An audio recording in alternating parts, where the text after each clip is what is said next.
Okay, welcome everyone. Welcome to UTC Research Week. Welcome to day 2 of Research Dialogues. We have had an awesome conference thus far, and so I hope that all of you on the call and our presenters and moderators, I hope that you've had time to go in and check out all the wonderful presentations. My name's Lisa Piazza, and I'm the Director for Undergraduate Research here at UTC. I'm going to be putting some information in the chat about how to attend some of the other Q&As and how to get into Symposium and take a look at all the wonderful presentations. But before we start, I want to make sure that I'm thanking everyone, all of our wonderful presenters who are on this call today and who have participated in Research Dialogues this year. We really appreciate you, and to our moderators for joining us today and leading this discussion. I know we're going to have a wonderful conversation, and I want to go ahead and turn it over to them right away so that we can get the conversation started. Welcome, everyone. Thanks, Lisa. I'm one of 2 moderators today. This afternoon. My name is Carolyn Runyon. I'm the Director of Special Collections, which is the archival repository in the UTC Library. And I'm here today with Professor McNamara, who can introduce herself, of course. Yes, hi, welcome everybody. I'm Dr. Kelly McNamara. I'm an Associate Professor of Practice in the Rollins College of Business at UTC. And I've been enjoying these wonderful discussions about research, and we have quite a bunch of diverse research going on here, so I'm looking forward to this. Thank you for being here. So before we get started, I thought that we'd do a little bit of a brief introduction for everybody. So I'll call out names, and at that point, tell us your name again, your institution, and just a little bit about your project, keeping it really brief. So I'm just going to start in the order that they appear on the website. So we're going to start with Kim Page. Hi everyone, my name is Kim Page, and I am working on my doctorate in learning and leadership here at the University of Tennessee at Chattanooga. I'm also in the middle of a career shift, so today I'm going to be talking to you all about some research that I did while working for Middle Tennessee State University. However, I just started a new position as a research analyst for HCA Healthcare in Nashville. Do you want me, Carolyn, to also talk about my project just a little bit? Yeah, please, just like the briefest. So what I did is I did predictive analytics to basically determine if a college student would be retained from their freshman year to their sophomore year. Retention is really, really important to colleges and universities because in order for us to receive funding, a lot of that is tied to retention rates and graduation rates. So this was a pretty fun project. It was really neat to also compare what factors led to student retention before the COVID-19 pandemic and how that changed after the pandemic started. So before the pandemic, it was things that we would expect, but as the pandemic happened, things that mattered were more tied to student socioeconomic status than what they were before the pandemic.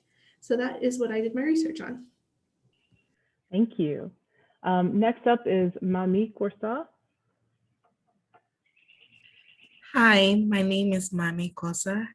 I'm a master's student at UTC, and I'm here to give a talk on my project, which is of the topic, the assessment of the impacts of awareness programs on COVID-19's transmission dynamics. So basically, we used the SEIR mathematical model, and we modified this this model by including the virus concentration in the environment and the current awareness programs we have available. And our results showed that the awareness programs we are currently having is positively impacting the transmission dynamics of COVID-19. That is, the more awareness programs we have, the lesser the transmission of COVID-19. Yeah. Thank you. Thank you. Dianna, you're up next. Hi, I'm Dianna Vermilyea, and I am a doctoral student in the nursing program here at UTC. My project is on human trafficking. And what I'm specifically looking at is nurses in a rural emergency room. I'm looking at their level of knowledge and self-efficacy or their confidence in caring for victims of human trafficking before the implementation of an online learning module that is put out by the Health and Human Resources Office of Trafficking in Persons. And the module is called SOAR. It stands for Stop, Observe, Ask, and Respond. And then I'm going to do a post survey to see what their level of knowledge and self-efficacy is after the modules. This is occurring at a very small emergency department in rural Tennessee. And I'm really excited about the project. If it does well with the nurses, we plan to continue the education with other providers and also other employees of the hospital, because even our hospital environmental health staff can pick up clues about human trafficking with patients and families. So Thank you. Rachel, you're up next, and I wonder if you could just sort of introduce the whole team of you that's here for your project. Of course. So I'm Rachel, obviously. I think everyone is way too familiar with my name at this point. We have Susie and Caroline and Jordan. And we did a panel consisting of pop culture based on the papers we did last semester for Dr. Hunter's digital theory class. So it is pop culture in regards to pedagogy, as well as some different aspects. I did a paper on the supernatural fandom and how it affects mental health in a positive way. Susie did an awesome paper on bootlegs and Broadway and how those are rhetorically viewed. Carolyn did another amazing paper on how the Mary Sue genre is used in fan fiction, how different stories break that particular stereotype. And Jordan did another amazing paper on how YouTube videos about music can be used in pedagogy and how YouTube videos can be effectively used in classrooms. So we wanted to bring attention to the English department and how it doesn't just focus on studying ancient texts, but how it can be used in pop culture. And we wanted to draw attention to that particular aspect. And we are all in the master's program for English. Jordan is the literature track, and Caroline, Susie, and I are on the rhetoric track. Great, thank you so much. Anay and Noah, you all are up next, and if you'll just pick one of you to do the little introduction, please. This is Anay, and I'm Noah Wyatt, and we go to CSAS, which is just across the street from you. And what we did was we created a documentary on the effects that the USSR had when Chernobyl exploded. And we basically looked at how all of the lies that the USSR were spreading to their own citizens and to the to other countries like in Europe and America, and how that affected the response to Chernobyl and how it still affects our perception on Russia today. So we basically just looked at all of the USSR's lies over the last 30 years and created a short documentary on that. Thank you. All right, and finally we have Asa. Hi, I'm Asa Sinha. I'm a senior at the Girls Preparatory School, and I had an experiment actually where I measured the effect of different pH solutions on the turbidity of multi-walled carbon nanotubes. So carbon nanotubes are just like these it's an allotrope of carbon, and they're bonded together in like a hexagonal structure and then like into a tube. And I thought that was just super interesting because their structure is really cool, and I wanted to know if I could manipulate that. And so I took the route of using pH solutions to do that. Great, thank you. Well, thank you for all of your introductions. I mean, we have a really impressive slate of scholars here, so I'm excited to dive into the questions. Dr. McNamara, if you want to ask the first one and kick us off, that'd be great. Yeah, so this is fabulous. There's such a diversity of different types of research that's going on here, and just also the different types of ways that you presented some documentation, documentaries, things like that. So there's a lot of different variety here.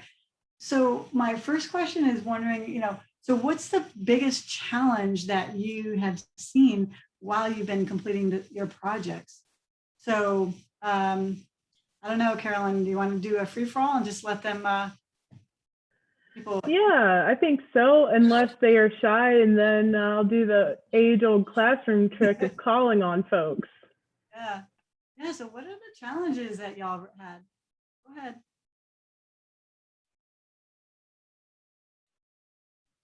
I can talk if you want. So basically my research is on fan fiction right now. And the number one hardest thing is I actually worked a lot with a website called fanfiction.net. And the problem is I was studying the reader reviews, but when you see the reader reviews, you don't necessarily see the author replies. So if you want to actually do information about that, you have to contact them directly. And haven't been able to go through and do that part yet, but I'm hoping when I expand my research, I can have more one-on-one where I actually get to contact the authors and interview them, because I feel like that would be another really good idea to see how they're using fan fiction as empowerment and things. So that's probably the hardest part, is just the lack of access when it comes to certain things. I think that brings up a really, really good point too about participants and like finding participants. And then you have to kind of delve into the IRB and try to figure out, is this ethical? How can I make this more ethical? So I think research, and I know like several of our colleagues here have talked about research with the sciences, and I'm in awe of all of y'all, seriously. Like some of like y'all that are in high school, y'all are using words I don't know, and I'm in a master's program. So major kudos to y'all. But with English, it's also hard finding participants. Like Caroline said, I think that's part of one of the biggest issues. I was lucky because I was able to use a book that was already published with interviews. So it was okay to use that. It was accessible. And I think that's definitely one of the hardest things when research is being done.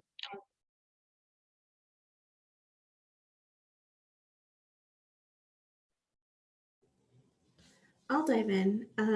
So for my research on student retention, one of the things that I had issues with is that there's a lot of things that we say are associated with if a student is retained or not.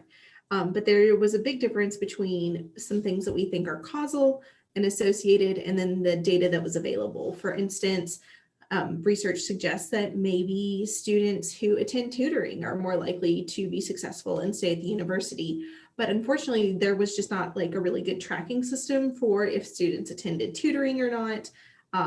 So I was kind of left to go with what variables I had access to and what ones were available, because yeah, it was just difficult. And then in some cases, I had data, but it wasn't great data. So then I had to make the decision of, do I keep this in or do I not? Because the outcome is only as good as the input. And in some cases, the input was not great.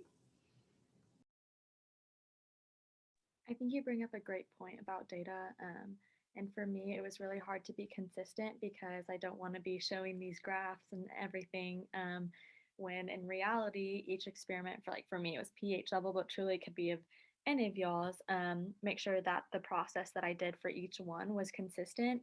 It's really hard to draw cause and effect whenever you're like the pre-research or everything. Like it needs to be really set down pat and like consistent for each trial, and to make sure that like when you are drawing conclusions, you're not just trying like using your own bias or anything, and really just using your data.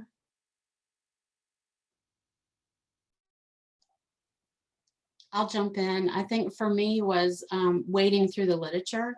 There's a lot of literature on human trafficking, and really narrowing it down to see what I wanted to focus on and what had not really been covered that well in the literature. Finally, I got to that point, but getting to that point was agonizing. after reading and looking through several abstracts and lots of research and lots of articles. I kind of have the opposite problem where, sorry, I don't know if you can hear, my computer keeps going off, but there aren't a lot of prominent academic voices when it comes to the conversation about Broadway bootlegs. And so I ended up having to pull from articles and book chapters about bootlegs of like the music industry and concerts, and then find that connection and talk about it more there. And then supplement that with more, because there are like articles on like theatermania.com, and there are tweets where people are discussing it, but there's not a really prominent academic conversation about that. And so I kind of had to find a way to make that work. And so that was a little speed bump, but.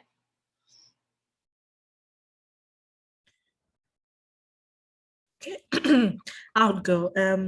Some of the challenges I had to work through was the fact that there wasn't available some estimates of some parameters that I was using in my model. And also some of the data for infected persons in some locations were unavailable due to technological shutdowns for some days. And so I had to kind of ride along with some of the data that was available. Yeah.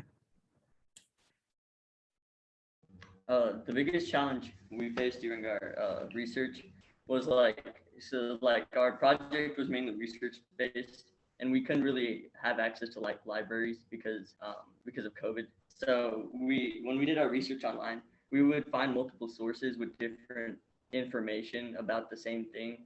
Like one, because internet isn't full of all truths, and like during Chernobyl, there were a bunch of lies spread across to different articles, different newspapers. They all had different pieces of information. So like a big struggle we had was determining what was true and what was false. And so we mainly tried to find, we used sources that kind of made sense and reliable sources for that problem. Thank you. Just to make sure that all of our attendees know, please submit your questions using the Q&A function. We've already got one, and we'll address it. I'll probably hold those till the end so we get through a couple of rounds of sort of more general questions. But please do type in your answers and know that we'll do our best to get to them. It's interesting that some of you all mentioned some of your sources. As a librarian, I'm really interested in sources and research methods and that kind of thing, and the availability of some of those resources or using different resources. So I wonder if you had anything else to add about maybe the impacts of COVID or the lack of availability of resources, or thinking more broadly. That's actually what the majority of my research was focused on. So I did basically my research was about the emerging genre of videographic essays. And so I focused on a specific YouTube channel who does, his name is Sideways, and he does essays about music and music production in the film industry. And so I kind of used his as like my model for how videographic essays can relay academic information. And the main point of doing all that research was that there's a lot of gatekeeping in academics that keep people out of accessing information. So as somebody who's an English major but interested in music, obviously I don't really have a lot of access to like music theory. I can, while I'm in school, go to a database and look it up, but if I'm not in school, music theory is not accessible to me. But I can go to Sideways channel and watch a video about how pop music and pop culture are used in a soundtrack to express this certain kind of motif, and I can understand all of these nuances, and I've picked up on things in movies I would have never known because it's like freely accessible to me with the occasional YouTube ad. And so I basically wanted to talk about like, why is it that we have academia so blocked off from the public? Why is it so difficult to access information? So it was interesting that I was then trying to find sources to write about accessible sources. And it was pretty difficult to find academic conversations that were in favor of more free, accessible information to the public, that there's still this sort of understanding or stigma about keeping academics and scholarship closed off to the general public.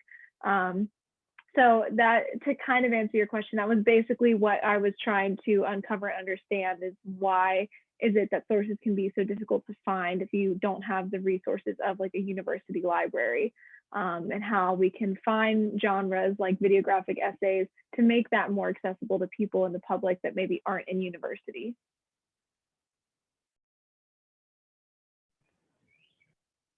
And then I actually wanted to talk about the fact that I was very thankful for the library because, as you know, I actually belong to UTC, and that was very, very helpful because there were a couple books that I needed that if I had actually bought them, they would have been probably $200 to $300 on Amazon. And I do, as a grad student, I do not have that kind of cash.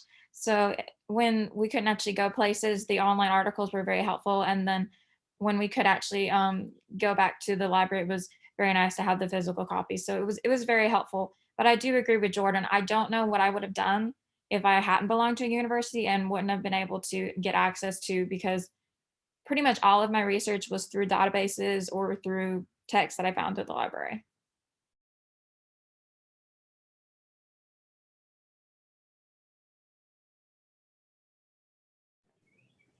For me, just because mine is a very kind of niche style of analytics, I knew nothing about it until I found it in an article that was on using predictive analytics in higher education. I was like, whoa, this is kind of fun and cool.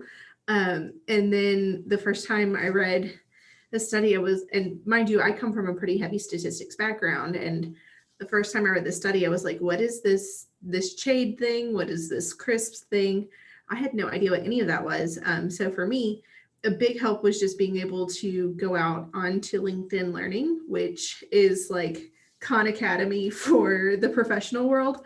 And I learned so much from that. It was an invaluable resource to me. And now, like, whenever people are trying to learn new things, I'm like, have you tried LinkedIn Learning? Because it was really, really helpful for me.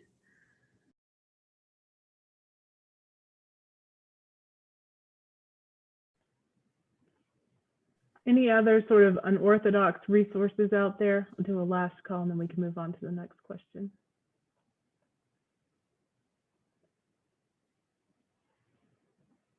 All right. All right, so by the way, Kim, I am a data analytics professor. So, so maybe we should talk about it.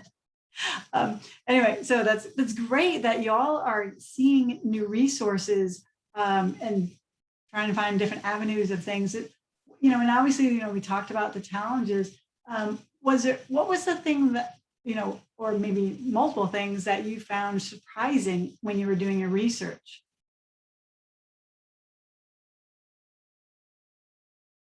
And again, I'll just open up to everybody.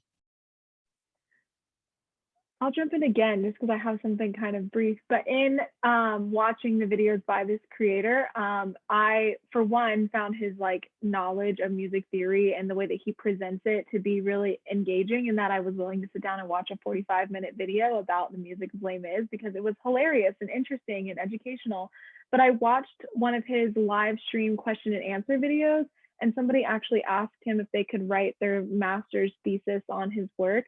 And he was kind of like, please don't do that. He was like, I am not a legitimate source of scholarship.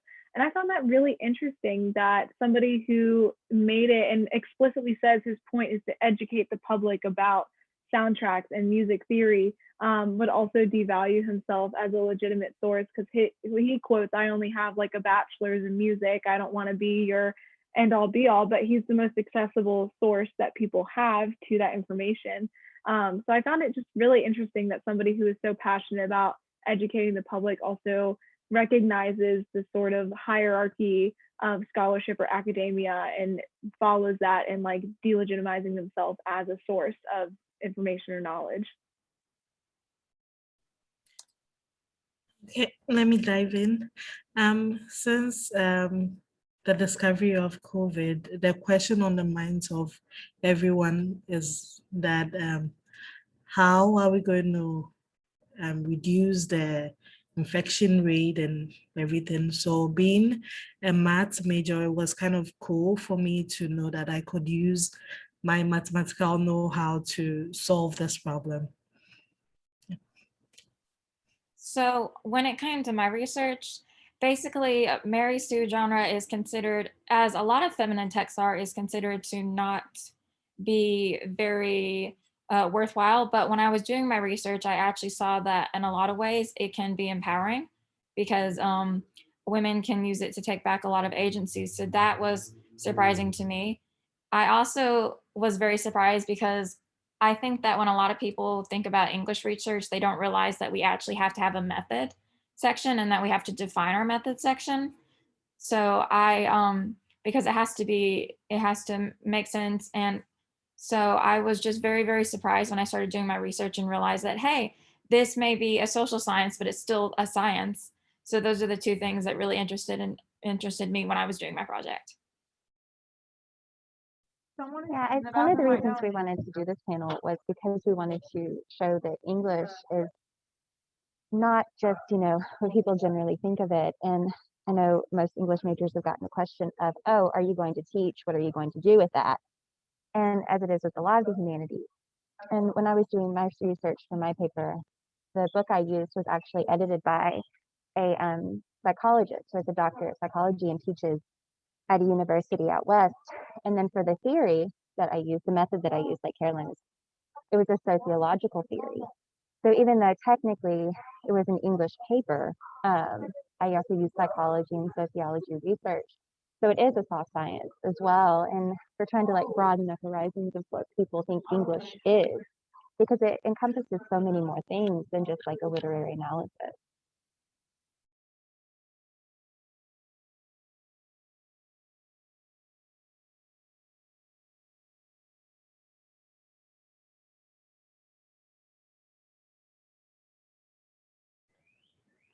Any other challenges folks faced?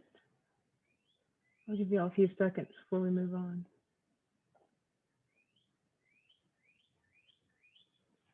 Okay. Kim, I saw you answered the Q&A. Thank you so much. And so you all are seasoned researchers now at this point. So what advice would you give new researchers or folks who are just getting started with their own research projects? Do you have any lessons learned from your research, this round of research? Okay, so from my research, I learned a lot about persistence and then endurance, because at a certain point in my research, I had to prove some theorems and come up with some analysis that was sort of foreign to me. But then I learned, I studied, and then I persisted, and then I applied what I learned, and it was good for me. So I believe that the key word is persistence and then endurance. I think the key is to pick something that you're very passionate about, because you eat, breathe, and sleep it for, well, in my case, about 18 months, I suppose. But for nursing, it's a little bit different, because when you practice, you see things every day that you want to fix and that you want to change. And that is how my project came about. Was I teach at another university in a nursing program, in a BSN program. And when I was with students, I noticed this problem of, I would see a patient and think to myself, I think she's being trafficked. And nurses did not recognize that. There was no policy on it. When I did my research, I found out that only 1% of healthcare institutions have a human trafficking problem or policy to treat the problem. So I think finding something that you're passionate about and finding something that you feel like you can fix or feel like you can contribute to the research eventually. And I'm very passionate about it. I think just in nursing, you become that advocate for your patient, where you you want to help those vulnerable populations or those at-risk populations. And that's what drove me to this project. Thank you. I think alongside passion, like if you are really passionate about something, then nothing should stop you. Even if, I don't know, in your research you don't actually find anything, there's a lot that you learn. I know that someone was talking about persistence, like you develop skills like that, or you just learn, I don't know, like the method that you have to take in order to do research, or you meet people along the way, like mentors. And so really there's only benefits in research, and like anyone who's passionate about a topic or just wants to learn more, like definitely should do it. On going off of that, I do think that finding someone who actually is very equipped in that field is important, because when I started my research, I did not know where I was going or where to start, but my mentor was very helpful in saying, start reading these 10. And then I looked at the sources for those and they led me further. So that was very helpful. And also I would say, probably for the others, but especially for English, just read, just keep reading. If you think you've read enough, you probably have not read enough. I'm working on an extended research project for my final, for my grad, along with, that's kind of an addition to this. And you just, there's just so much reading, because there's always something you can learn, and take notes because you don't want to forget. So that's kind of, those are kind of my random English tidbits if you're doing research in that avenue. I would say, oh, were you gonna say? Okay. Well, we're probably the least seasoned veterans in this field, but something that we definitely learned was managing time. Managing time was so important to us. We had a class that was only 90 minutes a day, so we would have to work for those 90 minutes a day and try to figure out what we needed to do on our own, and trying and making the time. I mean, because we're still in high school, there's a lot of stuff going on all the time, so we have to make the time to make sure we're getting all of our work done, reading other sources outside of our class, and then coming back together and talking about what we've learned. It's also like what some of you have said, it's just persistence and making sure you're getting the right material and finding it and doing it on time and making sure you have it all ready for when your projects need to be finished and are due. I would say another thing is kind of knowing your audience, especially when you get when you're looking into publication and presenting to different audiences. So the first time that I actually presented this was to a board at the university where I came from, and that had all of the college deans and it had the provost, and they like data, but they don't understand data. So pardon my slang use here, but I had to mansplain everything to them. But I'm also currently writing a paper for publication, and my audience is people who understand this type of analysis. And so having to kind of really change my verbiage and work on, how I explain things. So really important, because I'm so passionate about it, as we all are, about what we're researching, but knowing who we can use certain kind of industry slang with and who we can't use that with, and just making sure that what we're interested in is also accessible to everyone else.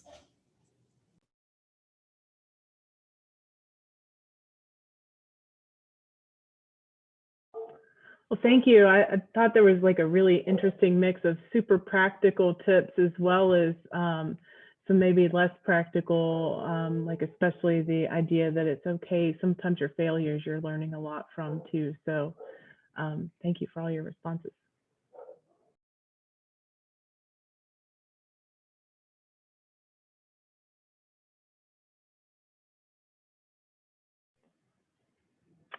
Dr. McNamara, did you want to ask the next one, or? Yeah, I was just trying to see that. I just noticed that there was a mention for a question. I haven't gotten a chance to read it through it. Anyway, Q&A. I'll look at that while you ask the next one. How about that? Okay.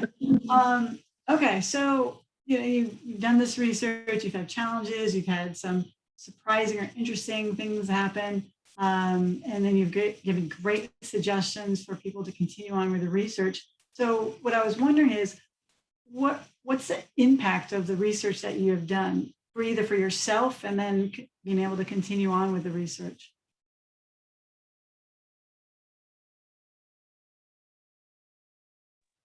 One thing that we focused a lot on in the course that we, Rachel, Susie, Carolyn, and I took, which was about like kind of digital culture and rhetoric. And one thing I've focused on a lot in my study so far is, like I've said, kind of that keyword is accessibility. We assume in university that everybody has access to the same things, but because people and students come from different backgrounds, maybe different financial situations, not everybody has the same level of access. Or maybe the same amount of time. And so for me, just thinking about, you know, self-education or wanting to learn, or maybe somebody is unable to attend university for a period of time, but they want to build up a knowledge base, or they want to work towards understanding something. It's just so important to have information accessible outside of these kind of academic circles. And I mean, you know, watching videos about music theory is not the most of important things, but kind of like Kim was talking about with making like difficult to understand information readable. It's that same idea of accessibility, that we're making things, we're translating things, information, scholarship for more people to be able to understand and access, because the goal of scholarship is not to write a nice paper so it can sit behind a paywall. It's so that somebody can read that and gain understanding or insights they didn't previously have. So throughout my whole process of just watching a bunch of YouTube videos, I just thought about how much better I think the world could be if we just had more information that was accessible to everybody, and it would just be easier to be educated, to bring people to the same type of education level, to give people the same tools and resources. And that can start with something simple like just translating scholarship to a more accessible platform, I think. My goal is to give a voice to the voiceless. I know that where my healthcare institution is located, that particular town has experienced cases of human trafficking. People that are in their communities have been arrested for human trafficking. So the community has rallied behind the cause of addressing human trafficking in their community. And I kind of want to catch the coattails of that and light the fire, so to speak, under, you know, primary care clinics, schools, daycares, churches, any community resource that I can garnish to bring this problem to light. That's what I hope to do. That's my ultimate goal at the end of my research. So thank you.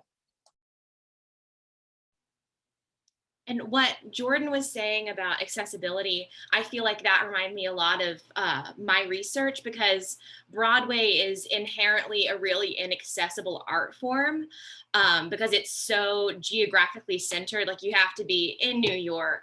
And if you're not in New York, you really have to shell out quite a bit of money on top of ticket sales to get there. But that inaccessibility, particularly the socioeconomic inaccessibility, isn't really recognized in all of the debates about whether or not bootlegs should be a thing, or are they ethical. And so I feel like it's important to recognize that socioeconomic disparity there. That's really at the root of why we have bootlegs and why bootlegs are kind of this necessary evil. But I think that's not being seen across the debate. And a lot of people arguing against bootlegs and saying, oh, well, you know, they, what's the word?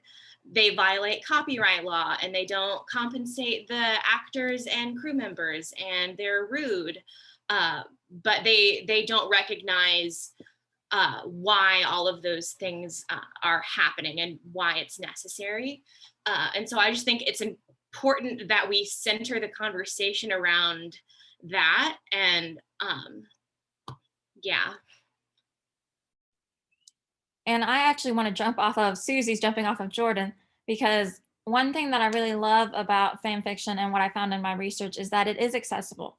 Anyone who has a computer and Wi-Fi, it's free. They can write and they can read fanfic. And what's happening is there's a lot of breaking when it comes to norms, because when you write fanfic, you can experiment with lots of different things with your identity. And that was one of the things that I was writing about in my paper. So what I really wanted to bring attention to was the fact that this thing that can be looked down on so much is actually a place and a site of power for a lot of people. And I just wanted to really bring awareness to the fact that you may think that these are just people sitting in their basement writing and saying things, but really they are taking back a lot of their agency and being able to define who they are and experiment with their identities. I think fandom as a whole is also really important for that. And again, it can be looked down on and people can be called like geeks or nerds or weird or whatever. But for my paper, I looked at how supernatural fandom has helped people with mental health.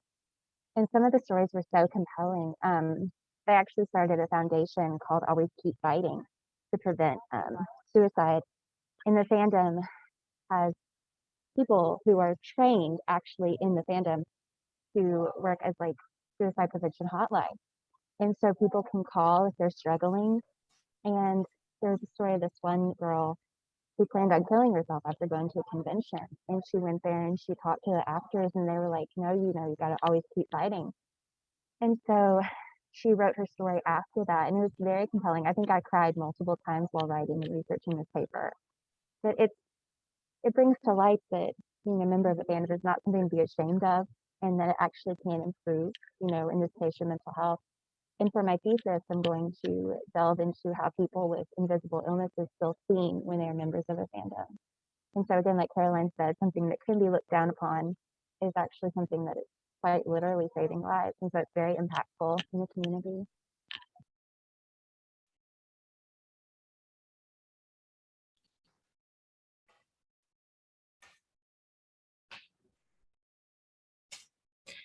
Okay, so for my project, I was interested in the social interventions being practiced today to eradicate COVID-19.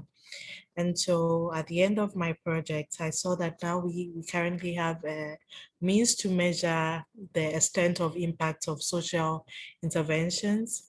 And we also now have a means to create social interventions for a geographical location, because we realize that the transmission characteristics of COVID-19 transmission was different with respect to some locations. And so if you're in Tennessee, you cannot say that since people in, say, Texas are practicing this sort of social intervention, you're also going to practice the same.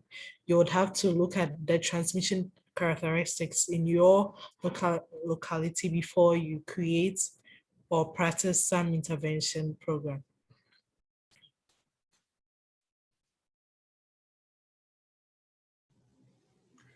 I would say for me, the impact of my research is, as I previously mentioned, I had that meeting with the deans, and it got us to really look at a more granular level of what we can do to promote student success. So instead of saying, oh, we're just going to send these generic emails to students who have below a certain GPA, it got us to get really granular and say, we are going to target students that are not involved in Greek life, that have gotten a GPA within a certain range in their first semester. And we're going to really work with them to find something to get them involved on campus, or, you know, just kind of make sure to check in with them and make sure that they're okay. I kind of alluded to this in the question and answer part of the chat, but in the pre-pandemic model, Greek life involvement for a certain GPA range of students was positively related with retention. And it was a huge difference between students who were involved with Greek life and those that were not, as far as their likelihood of being retained at the university. And while Greek life isn't for everyone, and I know and respect that, there's something to be said for finding a community on campus where you can find friends and you can make those connections. And so that's really kind of started that conversation of, okay, we need to find ways for our students to get connected and to find their home, because then they're more likely to stay and complete their degree and then go out and change the world.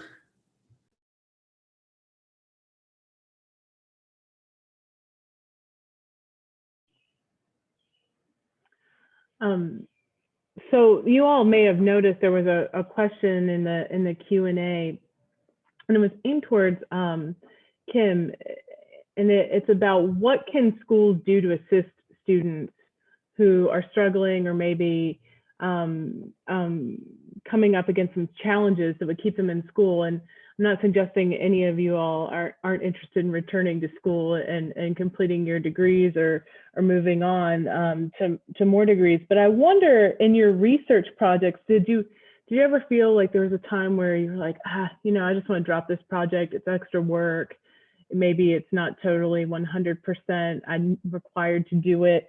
And what kinds of support that were provided by your school or your community or your families or friends did you need to sort of help you through that and make you successful in your research endeavors? I'll go ahead and start. I'll shout out my fellow classmates, cohort 14 in the leadership program here at UTC. We have a group chat, and I'm pretty sure every single one of us at some point in time has wanted to be like, it's not worth it. I don't need my doctorate. I'm done. I'm over this. But they are always there to just like be like, no, you got this. Like, yeah, life sucks, but you're gonna move on.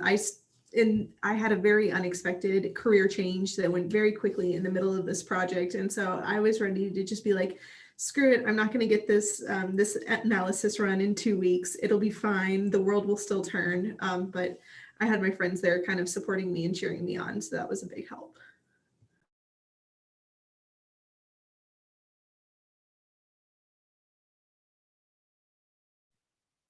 Well, honestly, I would have to say my panel, everyone on my panel is some of my best friends. So I think they've been very helpful, just telling me that my idea is not completely insane and that people would actually want to read it. And then also, like I've said before, my mentors have been very helpful, because since fan fiction is something that, and digital media and everything like that is so kind of out there, a lot of times I'm very interested in this, but is anyone else interested in this? And having people will go, you know, this is a brand new field, this is something that is actually really cool, has been something that's helped me keep on going, even when I'm staring at page 30 out of 150 and it's like 9 o'clock at night and I want to cry.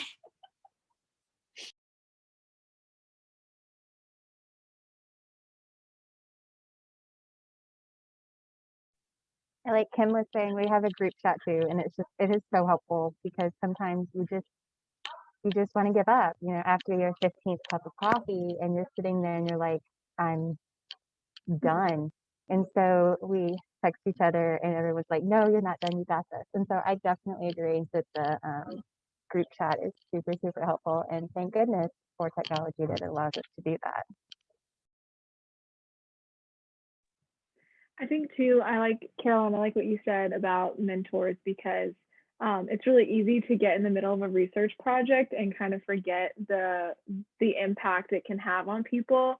I know, like for me personally, it's like, why am I watching YouTube videos about the Shrek soundtrack at 2 in the morning? What is going on with my life?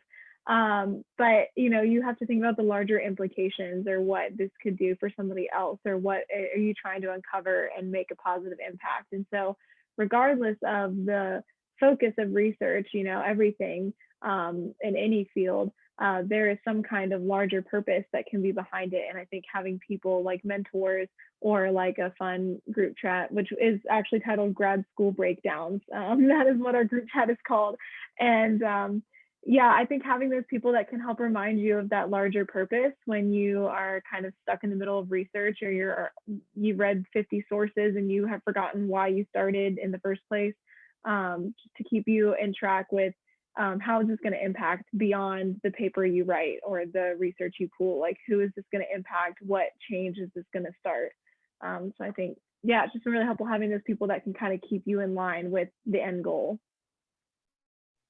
I also think, jumping off of that, having a support system that's willing to like proofread your work or give you advice or opinions on it, because when you worked for a certain amount of time on something, you're like, I can't stare at this any longer and see how anything could change about it. This is just how it is and how it exists. And so getting a fresh set of eyes on it, I found really, really helpful. And Jordan, I think, proofread my paper on Thanksgiving because she is an angel. And I'm very grateful still. And I don't know that it would have gotten finished if I hadn't had another set of eyes on it, just because I had worked on it for so long.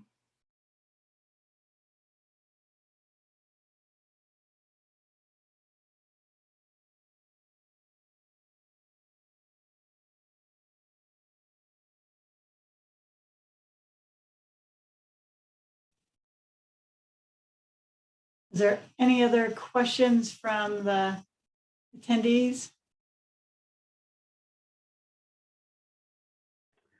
It looks like we have one more. This one is for Dianna, but I suspect it could be, let's see. I apologize if this question has been asked before, given the subject, but there were some episodes of Grey's Anatomy that dealt with the recognition of human trafficking in patients. Do you feel like those episodes have been helpful or hurtful to the overall goal of identifying victims in human trafficking? And I went ahead and responded to that through the chat, but I'm happy to talk about what I wrote. I told her that I'm probably the only person on the planet who's never watched a Grey's Anatomy episode, because I live it every day. I don't want to watch it in the evenings either. But speaking to Hollywood in general, they like to sensationalize human trafficking and portray it as kidnappings or snatching of the victims, when really most victims are vulnerable people in society due to poverty or homelessness or abuse or mental illness or that kind of thing. So what I found in my research regarding rural areas was that human trafficking victims are often at the hands of their own family members, and it's usually to pay a drug debt or to purchase drugs. But I want to thank her for her questions. That was great. So we have just a few minutes left here, and I'd love to hear from all of you. What future projects do you have in mind as you carry on your research? Are you going to build on the research you've already done? Are you thinking about new projects entirely? So what's next? I just want to graduate. I am actually really fascinated with, I've been doing a lot of research about how some ESL learners can go online and use fan fiction to kind of get more comfortable with English. And so I'm fascinated with somehow trying to bring in some of the practices into the classroom, because I am a TA. And so that pedagogy interests me. So maybe not fan fiction itself, possibly, but maybe some of the things that take place in fan fiction. So that's what I'm interested in. Like Jordan and Susie and Carolyn, talking about accessibility is a really big thing with me. Accessibility is like invisible illness is huge as well. And I feel like fandom can positively impact that. So I will be focusing on that in the future. And again, accessibility to rhetoric, because I feel like it's such an important thing that people don't know about. And it's the timeliness of it is really important as well. So just thinking about how we can make that more accessible through like YouTube videos or blogs or things of that nature is like really important. Okay, so in the future, I'm thinking about studying the transmission dynamics of the new variants of COVID-19, and also looking at the impact of the vaccines, the current vaccines we have, on the transmission dynamics of COVID-19. So I'm very excited about that. I teach community health nursing, and my goal is to spark an interest in my students, and also to teach them how to identify victims of human trafficking, because this is the next generation of nurses moving into these healthcare facilities. And I want them to have those skills and that knowledge to be able to say, hey, that person is probably being human trafficked. We need to screen them closer. And it's not necessarily about rescuing victims of human trafficking, but it is about empowering them and giving them the ability to leave their situation and to provide them with resources and ask them what they want and make that care patient-centered and trauma-informed. Thank you.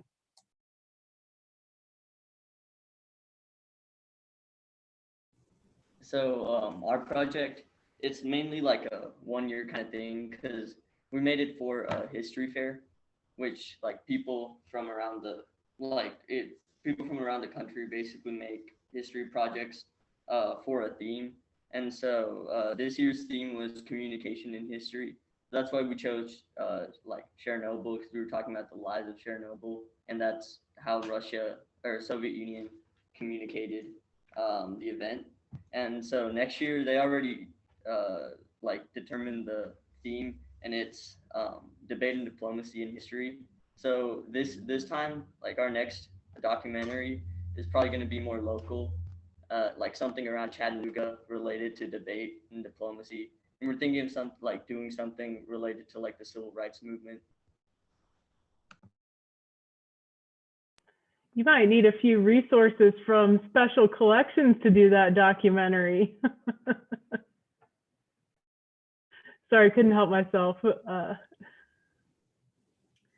I would say for me, I obviously don't have access to the data I used anymore, but fortunately I was able to kind of train somebody a little bit lightly on the methods that I would use or that I had used. And I think that it would be interesting in the future to see if factors related to student retention were different this year with reduced on-campus capacity. That sense of community I know was really hard for a lot of students to make this year.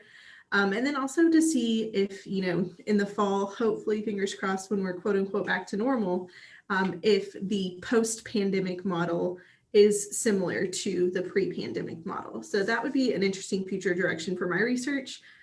But then for me personally, I don't know what's next. So, you know, if you got research ideas, let me know.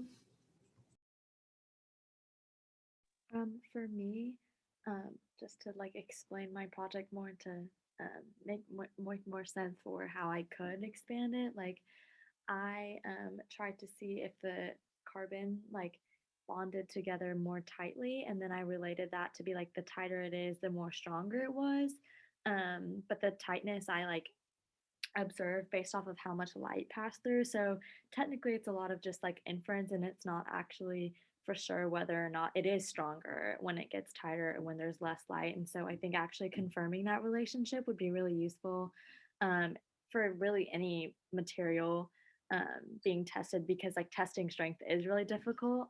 And then like also being able to test the carbon in different environments instead of just pH, but also like, I don't know, temperature or pressure, and just to make it a little bit more like applicable to real life, because like from my research of carbon nanotubes, they are really beneficial, but it's uncharted water, so no one actually wants to implement it. So kind of like doing more research that could help it actually be useful.